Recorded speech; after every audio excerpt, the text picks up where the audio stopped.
Olá, vamos falar de investimentos. Então, vamos trazer para vocês mais uma empresa para que possamos conhecer um pouquinho da sua história, da sua trajetória e principalmente da sua situação econômica e financeira. E essa empresa aqui é uma empresa que atua basicamente lá dentro do estado de São Paulo. É uma empresa novata, tanto na Bolsa, já que teve o seu IPO realizado no ano de 2020, e é estreante aqui no canal, primeira vez que estamos fazendo a análise e a interpretação dessa empresa. Estamos falando aqui da Mitre Realty, Empreendimentos e Participações S.A., uma empresa do setor da construção civil, do setor de incorporação imobiliária e, naturalmente, que é uma empresa sugerida aqui pelos nossos inscritos, pelo meu amigo Leandro Errada. Ô Leandro, é sempre um prazer ter você conosco, seja sempre bem-vindo. E espero corresponder às suas expectativas.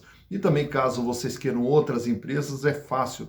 Basta entrar aqui, ó, canal Cenas Negraf, me manda a sua sugestão, aproveita, faça a inscrição, dá o like, venha junto conosco, vamos construir e repartir conhecimentos. E ao falar em repartir conhecimentos, não esqueça que os nossos cursos de análise de balanços e de valuation estão disponíveis lá na plataforma Hotmart, onde você vai poder aprender toda a técnica aqui envolvida no processo de análise de interpretação de uma demonstração contábil. Até porque, para escolher uma empresa, nós temos que saber como que está a sua situação econômica e financeira, e você pode aprender a fazer todo esse processo de uma forma muito rápida, simples, fácil, didática, através dos nossos cursos lá. E o Devaluation está mais relacionado à determinação do valor de uma empresa, da determinação do valor exato de uma ação, para você saber se uma ação é cara ou barata.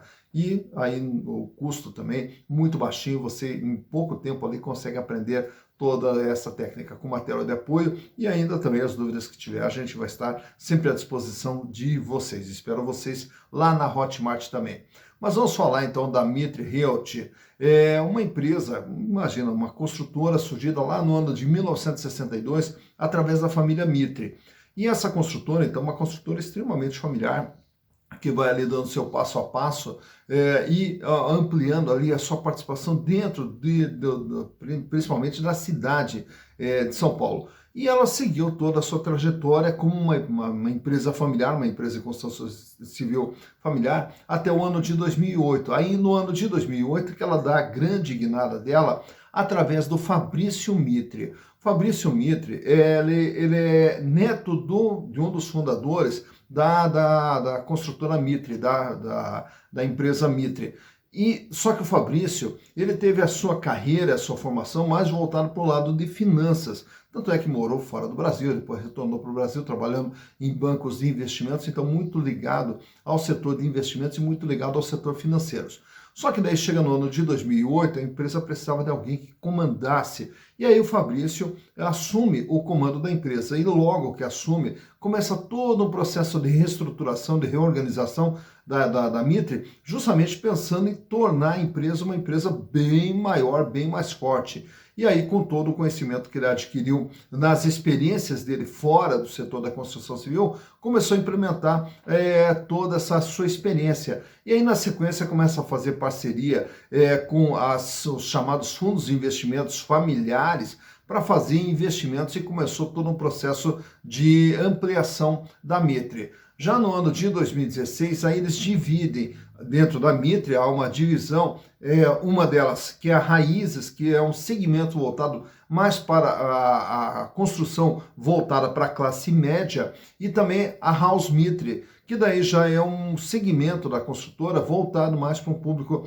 de média e alta renda. E aí, então, com essas duas divisões, a empresa passa a ampliar a sua participação em diversos bairros na cidade de São Paulo e até fora ali da cidade de São Paulo. E dentro desses investimentos feitos pelos fundos de investimentos familiares, também cria uma divisão voltada ali para o público estudantil, já que muita gente vai estudar em São Paulo, muita gente vai fazer a sua formação em São Paulo e precisava ter um lugar para morar. Então resolveram começar a desenvolver imóveis voltados para o público estudantil, num processo de inovação. E dentro desse processo todo de inovação e com parcerias também, a empresa agora no ano de 2020 faz o seu IPO, e com o seu IPO entra recursos na empresa para ela poder continuar todo o seu desenvolvimento, trabalhando não apenas como uma construtora incorporadora, mas também trabalhando como se fosse um fundo imobiliário onde as pessoas podem aportar e aí naturalmente ter parte da renda obtida através desses imóveis. Mas para que a gente possa entender o que é a Mitre, trouxe para vocês aqui os balanços de 2020, 2021, 2022 e do primeiro trimestre de 2023, já que ainda não saiu o balanço do segundo trimestre. Então, vamos aos números. Então aqui estamos com as demonstrações contábeis da Mitre Realty, Empreendimentos e Participações S.A., referentes a 2020, 2021, 2022 e agora do primeiro trimestre de 2023. E através dos números vamos entender o que é a empresa.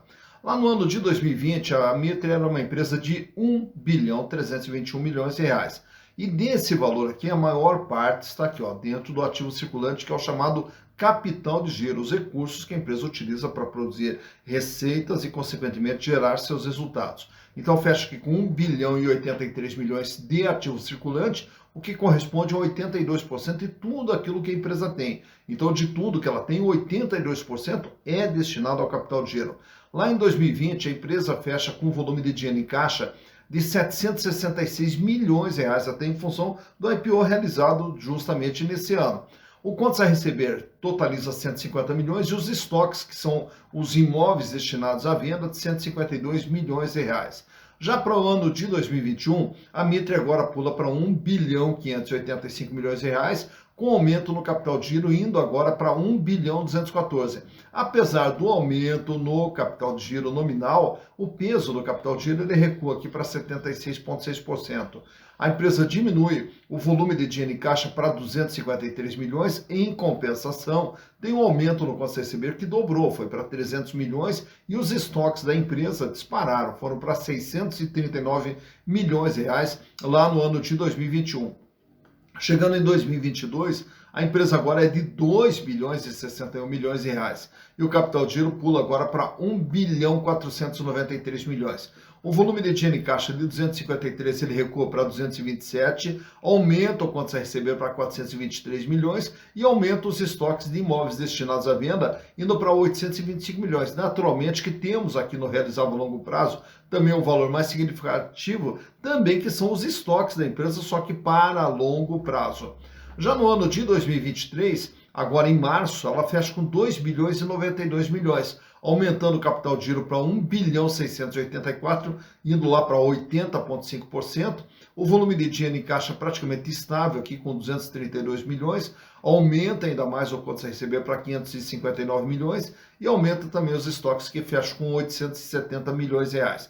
O que nós observamos desde o IPO? Desde o IPO que todos os recursos que entraram aqui com o IPO, eles foram sendo investidos justamente na construção de mais imóveis e colocando mais imóveis à venda. Então está aqui o estoque que pula de 152 para 639, 825, 870 e também o contas a receber que de 150 vai para 300, para 423 e para 559 milhões. Naturalmente que todos os recursos que estão no ativo, eles são provenientes do passivo. E aí a maior parte vem aqui, ó, do capital próprio, 1 bilhão e 7, que foi justamente no ano do IPO. E o endividamento da empresa lá no ano de 2020 era de 313 milhões de reais, o equivalente a 23,7% de tudo aquilo que a empresa possuía. Já no ano seguinte, em 2021, aí a empresa passa a ter aqui um endividamento de 590 milhões e a dívida vai para 37,2%. Para quê? Justamente para alavancar esse crescimento que a empresa vem tendo aqui. Então, além da utilização de capital próprio, também a utilização de capital de terceiros. Já no ano de 2022, aí a dívida vai para 1 bilhão e 57 milhões. Então a dívida praticamente dobrou aqui e o peso dela passou a ser de 51,3%. Tá certo que grande parte é aqui, ó, a dívida de longo prazo, que são financiamentos que você pega justamente para construir e para formar esse estoque aqui. Então esse crescimento que nós vemos aqui do patrimônio da Mitre também é a utilização de capital próprio, fazendo a chamada alavancagem financeira. Fechando agora em março, a dívida de 1 bilhão e 92 milhões de reais com 52,2%. Portanto, a empresa, além da utilização do capital próprio, a empresa vem buscando capital de terceiros justamente para alavancar o seu crescimento. E toda essa alavancagem de crescimento se destina a quê? A produzir resultados. Então vamos ver através da DRE o que a empresa vem gerando de resultados. Lá em 2020, o faturamento da Mitre era de 411 milhões de reais. Em 2021 foi para 573 milhões. Em 2022, 758 milhões. E agora, até março de 2023, acumula 190 milhões de faturamento, o que nos dá uma projeção aí de pelo menos uns 780 milhões de faturamento para o ano de 2023. Mais importante do que o faturamento é essa linha de baixo, o resultado líquido. 49 milhões foi o lucro lá em 2020, 27 milhões o lucro em 2021. No ano de 2022 a empresa lucrou 37 milhões e 220 mil e agora em 3 meses do ano vem apresentando um lucro de 18 milhões, o que também nos dá uma projeção de um lucro superior a 70 milhões para 2023. Esses números que nós vemos do lado do lucro, 11,9, 4,8, 4,9, 9,8, determina a margem que a empresa vem trabalhando, que a gente vai ver no gráfico daqui a pouco, que é quanto que sobra líquido e limpo de tudo que a empresa gera de receita. Mas o que eu quero trazer para vocês aqui nesse quadro é a situação financeira da Mitre através dos índices de liquidez geral e da liquidez corrente. O que é a liquidez geral? É quanto que ela tem de recursos para fazer frente ao seu endividamento no curto, médio e longo prazo. Esse índice lá em 2020 era de R$ 4,16. Aí na sequência ele cai para 2,64, cai para 1,91 e agora em março fecha com 1,88. Para cada R$ 1 de dívida que a empresa terá que pagar no curto, médio e longo prazo, ela dispõe de R$ 1,88. Paga, sobra, tranquila a situação financeira. E ao olharmos apenas o curto prazo, que é a liquidez corrente, o gráfico ao lado, o índice sai com 5,09, cai para 3,27, cai para 2,84 e agora fecha com 2,75. Para cada R$ 1 de dívida que vence no dia a dia, a Mitre ela dispõe de R$ 2,75. Paga, sobra bastante, tranquila a situação financeira da empresa. Já no endividamento, nesse outro quadro aqui, nós temos o tamanho e o comportamento da dívida da Mitre, que sai com 23,7%, sobe para 37,2% em 2021, sobe para 51,3% em 2022 e agora em março fecha com 52,2%. Isso quer dizer o quê? De tudo que a empresa tem, ela deve 52,2%. Já nesse outro quadro, eu trago para vocês aqui a margem líquida que a gente acabou de ver na DRE, que é quanto que sobra de tudo aquilo que a empresa gera de receita, de tudo aquilo que ela gera de receita, pagando custo, despesa operacional, resultado financeiro, impostos, sobrava lá em 2020 11,9%, em 2021 4,8% e agora em 2022 4,9%, e esse ano vem trabalhando com uma margem líquida de 9,80%. De tudo que ela gera de receita, sobra líquido e limpo para a empresa 9,8%. No gráfico do meio, nós temos ali a rentabilidade do ativo, que é quanto que a empresa ganha em relação ao investimento feito dentro da atividade. 3,72% foi a rentabilidade do ativo em 2020, 1,7% em 2021 e 1,8% em 2022. Já a rentabilidade do PL, que é o terceiro gráfico à direita, nós temos ali o ganho dos acionistas. Quem tem as ações da Mitre, no ano de 2020, ganhou 4,9%. Em 2021, 2,7%. E agora, em 2022, 3,7%. Ao ter as ações da empresa, através dos lucros gerados, os acionistas tiveram ganho de 3,7%. Nesse quadro aqui, também trago alguns indicadores relacionados às ações. Uma ação da Mitre, patrimonialmente, vale R$ 9,36. Porém, ela é vendida na bolsa a R$ 6,71. Então vejam que o valor da ação da Mitre ele é abaixo do valor que ela efetivamente vale em termos de patrimônio, o que nos dá um preço por valor patrimonial, um PVP, de 0,75, mostrando que as ações têm um deságio de 25%.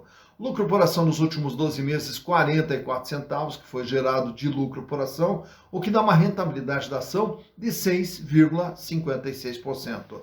Dividendos por ação. Em 2022, a Mitre distribuiu a título de dividendos 31 centavos por ação. A relação preço/lucro 8,19, isso quer dizer o quê? Que ao comprar as ações da Mitre, os acionistas vão levar um pouquinho mais de 8 anos para ter o retorno dos seus investimentos através dos lucros gerados pela empresa. Free float, 49,89%, quer dizer, praticamente 50% das ações da Mitre são negociadas livremente na bolsa, fora da mão dos controladores. E o tag along é de 100%, isso quer dizer que se a empresa for vendida, é garantido aos acionistas minoritários o mesmo tratamento que for dado aos acionistas majoritários. Também nesse quadro aqui temos o comportamento do valor das ações da Mitre desde o IPO. O IPO que foi feito lá em fevereiro de 2020, a ação praticamente ela largou a R$ 20. Mas só que na sequência, tão logo largou a 20, ela já despenca. Aí já cai ali para R$ 10. Isso ainda em 2020. Na metade ali, ao chegar na metade de 2020, as ações tentam ali uma recuperação, vão lá até R$ 16 e ficam oscilando entre R$ 13 e R$ 14 durante todo o ano de 2020. E em 2021, aí começou todo um processo de queda livre que você vai vendo no decorrer do gráfico. Quando ele vai chegando na metade do gráfico, já num patamar bem menor ali, na faixa de R$ 6,80. Desde então, em 2022, ela também vai acumulando ali diversas perdas, claro que algumas oscilações para cima ou para baixo, até chegar no final de 2022 a R$ 3,60.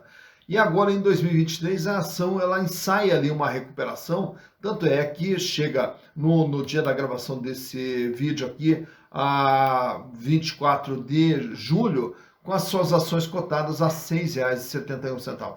Então por aqui você vê quando que as ações da MIT tiveram seu maior valor, quando que elas tiveram seu menor valor e como que vem se comportando o valor das ações da Mitre Realty Empreendimentos e Participações S.A. Tá então mais uma empresa analisada, a Mitre Realty Empreendimentos e Participações S.A. E agora você já conhece a empresa que naturalmente ela é apenas ali dentro da cidade e dos arredores ali da cidade de São Paulo, naturalmente que não é uma construtora conhecida no Brasil inteiro, mas ela é uma opção, é uma empresa que tem as suas ações negociadas na Bolsa. E dentro dessa gama de empresas que nós temos na Bolsa e na busca ali de fazer os melhores investimentos possíveis, naturalmente que a gente tem que analisar cada empresa. Afinal de contas, comprar ações é como se nós estivéssemos entrando de sócios de uma empresa. E para isso, precisamos saber com quem estamos nos associando, que história que tem por trás dessa empresa, razão pela qual a gente sempre conta a história até para a gente poder entender o que é cada empresa. Mas, além da história, fundamental, o que é? Saber se vale a pena ou se não vale a pena, e o que é valer a pena ou não. A empresa dá retorno, então nós vamos ver através da lucratividade e dos índices de rentabilidade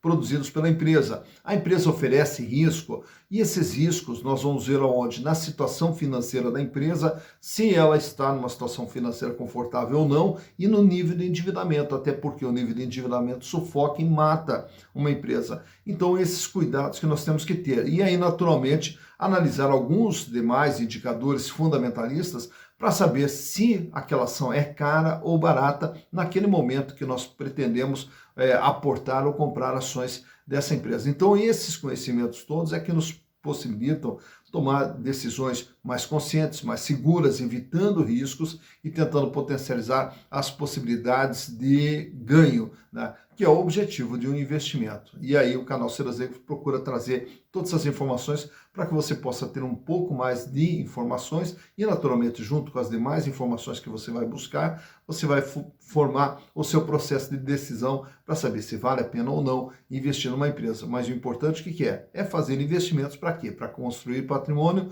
chegar lá na frente, no momento da sua vida, você ter uma vida mais digna e uma vida cada vez melhor, que é o que nós desejamos para vocês. Dito isso, bons investimentos para vocês.